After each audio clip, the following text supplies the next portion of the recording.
বাংলাদেশের ১১টি প্রশাসনিক বিভাগের মধ্যে দক্ষিণ পূর্বাঞ্চলে থাকা সবচাইতে বড় বিভাগ হচ্ছে চট্টগ্রাম বিভাগ। এই বৃহত্তর চট্টগ্রামের একটা বড় অংশ জুড়ে আছে খাগড়াছড়ি, রাঙ্গামাটি এবং বান্দরবান নিয়ে গঠিত পার্বত্য চট্টগ্রাম, যার বেশিরভাগ অংশই আজও আনটাচড অবস্থায় আছে। পার্বত্য চট্টগ্রামের ৮০% পার্ট এখনও ফরেস্ট অবস্থায় আছে। এই কারণেই পার্বত্য চট্টগ্রাম বাংলাদেশের সবচাইতে বেশি ফরেস্ট কভার করা একমাত্র বিভাগ।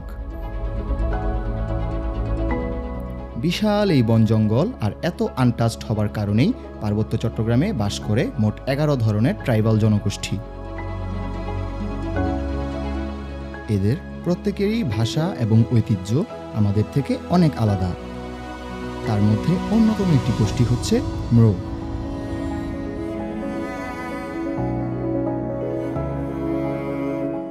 তাদের গ্রাম, জীবনযাপন এবং রীতিনীতি সম্পর্কে জানতেই এবারের গল্পটা বান্দরবানের আলীকদমে থাকা অনেকগুলো সুন্দর পাহাড়ি গ্রামগুলোর মধ্যে একটি নিয়ে, যার নাম মেনকিউপাড়া।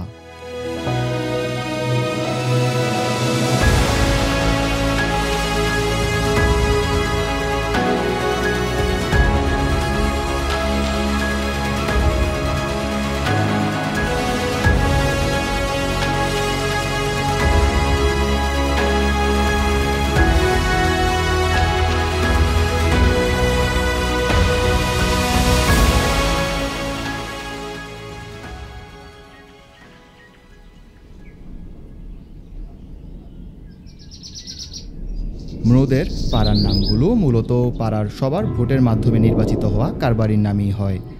তারপর থেকেই উত্তরাধিকার সূত্রে চলতে থাকে এই প্রথা। এই পাড়ার নামকরণ করা হয়েছিল কারবারি মেনকিউ মুরংয়ের নামে। তারপর এখন তার ছেলে পাপু ম্রো এই পাড়ার বর্তমান কারবারি। মাত্র ৩০-৩৫টি ঘরের সমন্বয়ে গঠিত এই পাড়া শুরুর দিকে প্রায় ৪৫ ঘর লোকের বসবাস ছিল। বর্তমানে মাত্র ২-৩০০ জন লোকের এই পাড়ায় আছে ৪২ থেকে ৪৫ জন বাচ্চা, যারা কিনা পড়ালেখা করে পাড়ায় থাকা এই সরকারি প্রাথমিক বিদ্যালয়ে, যার নাম মেনকিউ মেনকপাড়া সরকারি প্রাথমিক বিদ্যালয়। স্কুলটিতে ক্লাস 1 থেকে 5 পর্যন্ত প্রাথমিক শিক্ষার সাথে মোরং শিক্ষাও দেওয়া হয়। বর্তমানে 4 জন শিক্ষক আছেন এই স্কুলটিতে, যাদের মধ্যে 3 জন বাঙালি এবং 1 জন মোরং। মেনকিউপাড়ার একটি সম্পূর্ণ অন্যরকম বৈশিষ্ট্য আছে, যা মেনকিউপাড়াকে বান্দরবানের সব আদিবাসী গ্রাম থেকে আলাদা করে ফেলে। মোরংরা মূলত তাদের গ্রাম বা পাড়াগুলো যে কোনো উঁচু পাহাড়ের কোলে বানিয়ে থাকে, কিন্তু আলীকদমের যত মুরং পাড়া আছে তার মধ্যে একমাত্র এই মেনকিউ পাড়াই সমতলের একটি ঝিরির পাশে গড়ে উঠেছে। এই ঝিরিটি হচ্ছে পাড়ার মানুষের একমাত্র লাইফলাইন, যার নাম শামুক ঝিরি।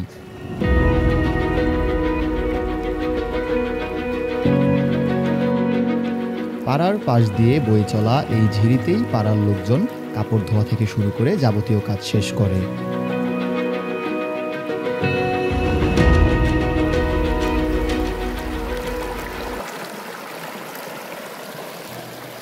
ঝিরিপথ ধরে প্রায় 1 ঘন্টার রাস্তা শামুক ঝর্ণা।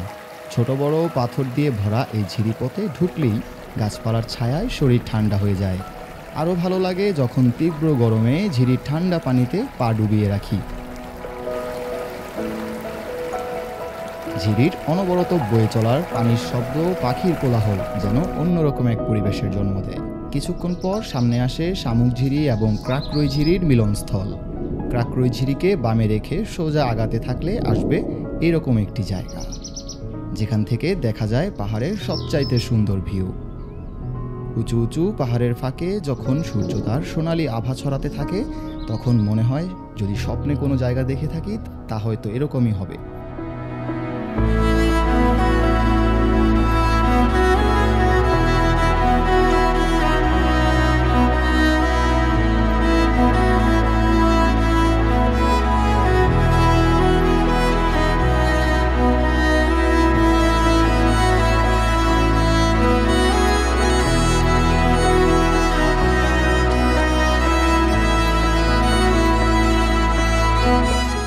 উঁচু এই জায়গাটি থেকে নজরে আসে ২৭৯৮ ফিট উচ্চতায় থাকা চিম্বুক রেঞ্জের দ্বিতীয় বৃহত্তম চূড়া, যার নাম রুংরাংতং।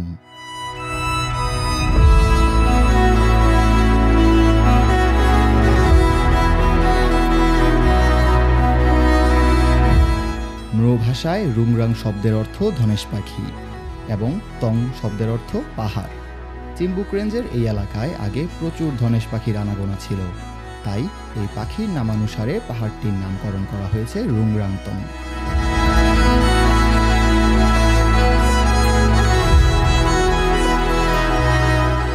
তারপর আবার কিছুক্ষণ ঝিরিপথ পাড়ি দেওয়ার পর যখন প্রবাহমান পানির শব্দ স্পষ্টভাবে কানে আসবে, তখন বুঝবেন চলে এসেছেন শামুক ঝর্ণা।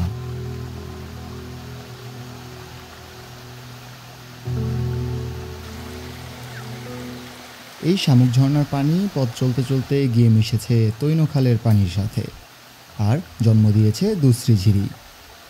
মেনকিউপাড়া যেতে হলে আলীকদমের আমতলী ঘাট থেকে যেতে হয় এই দুশ্রী বাজার। বোটে করে দুশ্রী বাজার আসাটাও নিজের মধ্যে নিজের একটি গল্প। ৩ ঘন্টার এই বোট জার্নিতে তৈনখালকে কেন্দ্র করে গড়ে ওঠা জনবসতি চোখে পড়বে, আর চোখে পড়বে বড় বড় পাহাড় চূড়া। বর্ষায় খালে পর্যাপ্ত পানি থাকার কারণে তেমন সমস্যা না হলেও প্রচণ্ড গরমে যখন খালের পানি শুকিয়ে যায়, তখন জায়গায় জায়গায় আটকিয়ে যায় এই বোট। তারপর আর কি, সবাই মিলে ঠেলে ঠুলে পার করতে হয় এই নৌকা। ৩ ঘন্টার এই বোট জার্নি শেষে আসে দুশ্রী বাজার, যা গড়ে উঠেছে দুশ্রী ঝিরিকে কেন্দ্র করে। এই দুশ্রী ঝিরি কিন্তু গিয়ে মিশেছে আলীকদমের প্রাণ তৈনখালের সাথে। ১৫৩ কিলোমিটার লম্বা এই খালের উৎপত্তিস্থল বাংলাদেশের সবচাইতে বড় সংরক্ষিত বনাঞ্চল থেকে, যার নাম মাতামুহুরী সাঙ্গু রিজার্ভ ফরেস্ট। দুশ্রী বাজার থেকে মেনকিউপাড়া ৪০ মিনিটের রাস্তা। খাল ধরে কিছুক্ষণ হাঁটার পর নজরে আসবে সুবিশাল এই তামাক বাগান।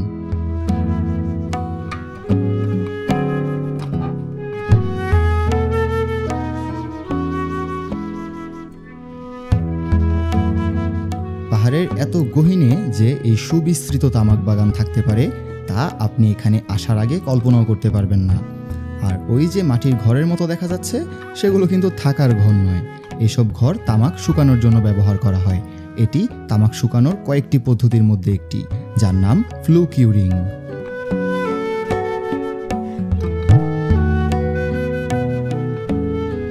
বিস্তৃত এই তামাক বাগানের মধ্য দিয়ে হাঁটতে হাঁটতে সামনে চলে আসবে মেনকিউপাড়া।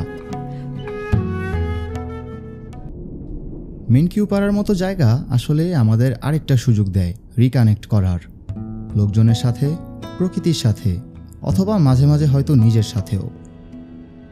কারণ এখানে রোড কানেক্টিভিটি তেমন নেই, না আছে এখানে ইন্টারনেট। তাই এইসব ব্যাপার আমাদেরকে আরেকটি সিম্পল লাইফের দিকে ইশারা করতে থাকে।